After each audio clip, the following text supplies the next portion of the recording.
Encore un immeuble qui s'affaisse dans le district d'Abidjan. Le drame s'est produit hier dans la commune de Yopougon, précisément au quartier Maroc. L'immeuble de 4 étages s'est effondré comme un château de cartes. Selon les riverains, l'incident s'est produit aux environs de 15 heures. L'unité des sapeurs-pompiers conduite par le colonel Issa Sako sera très vite sur les lieux. Mais faute de matériel adéquat, elle ne réussira qu'à faire sortir 4 personnes des décombres, dont une fillette de 2 ans. C'est une chance parce que l'effondrement s'est produit à une heure où les enfants sont à l'école, les parents sont au travail. Les premiers engins ont pu extirper 4 victimes qu'on a conduites au CHU de Yopougon. L'atmosphère est insoutenable, la tristesse se lit sur les visages. Plusieurs autorités politiques arrivent sur les lieux.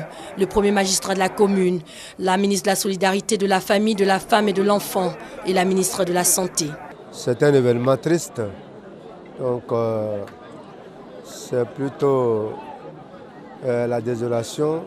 Vous voyez bien le monde massé et qui s'interroge quant au sort des personnes qui sont en dessous. C'est la désolation, c'est ahurissant. Je pense qu'on va attendre tout de même de façon responsable les résultats des experts. Selon le rapport que je viens d'avoir immédiatement, il y aurait eu 4 survivants, 4 personnes qu'on aurait sorties des premiers décombres, donc dont un enfant.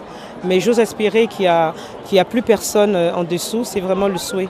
Ce n'est pas la première fois qu'un immeuble s'effondre à Abidjan, mais cette fois-ci, il s'agit d'un immeuble habité par 8 familles.